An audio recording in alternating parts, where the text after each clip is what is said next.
किसी गांव में मदन नाम का एक गरीब चाय वाला रहता था। उसके घर में उसकी पत्नी सीमा और उसकी बेटी रीनू थे। मदन गांव में ही चाय बेचता था। इसी से उसका तथा परिवार का खर्चा बड़ी मुश्किल से चल पाता था। शाम को मदन जब घर लौटता तो रास्ते में एक नदी बहती थी जिसमें रंग बिरंगी मछलियां रहती थीं।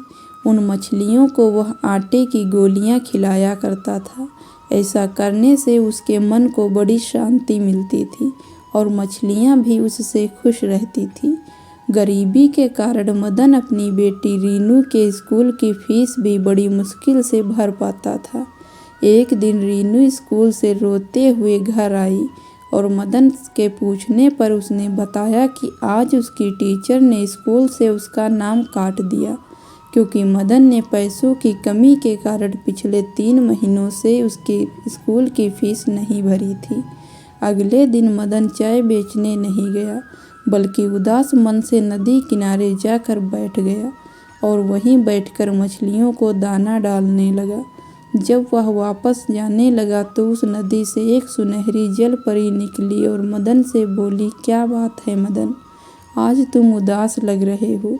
मदन उस जलपरी को देखकर हैरान हो गया और उसने पूछा कि आप कौन हो और मेरा नाम कैसे जानती हो। जलपरी ने कहा, मैं एक जलपरी हूँ और मुझमें कुछ जादुई शक्तियाँ हैं जिनसे मैंने तुम्हारा नाम जान लिया। तुम्हारी मछलियों को दाना डालने की आदत से मैं प्रसन्न हूँ। अगर तुम्हें कोई कष्ट है तो मुझे बताओ, मैं तुम्हारी सहायता करूँगी। मदन ने सारी बात उस जलपरी को बता दी। मदन, कल तुम सूरज निकलने से पहले यहाँ आना। मैं तुम्हें सोने के सिक्कों से भरा थैला दूंगी जिससे तुम अपने परिवार का खर्चा अच्छे से उठा सकोगे। यह सुनकर जलपरी वापस नदी में चली गई। अगले दिन सूरज निकलने से पहले ही मदन नदी पर पहुंचा। तभी वहां जलपरी प्रकट हुई और उसने मदन को सोने के सिक्कों से भरी एक थैली दे दी। मदन ने जलपरी को धन्यवाद दिया और मछलियों को दाना खिलाकर वापस अपने घर चल दिया तथा उस थैले को उसने एक सुनार को बेच दिया जिससे उसे बहुत सारे पैसे मिले। सबसे पहले मदन ने अपनी बेटी के स्कूल की फीस भरी जिससे वह वापस अपनी पढ़ाई शुरू कर सके। कुछ महीने के बाद मदन ने उन पैसों की मदद से एक छोटा सा होटल शुरू कर दिया।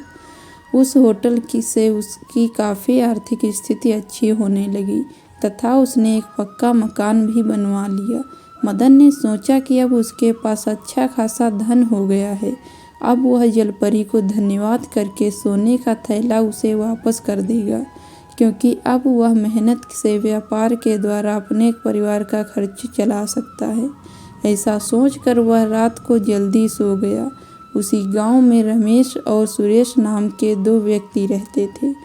वे मदन की सफलता से ईर्ष्या रखने लगे कि वह इतनी जल्दी कैसे धनी बन गया।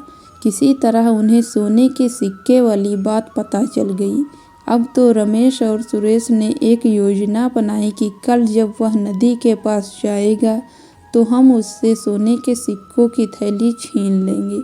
योजना के अनुसार दोनों ने मदन का पीछा किया और नदी के पास ही एक झाड़ी में छिप गए।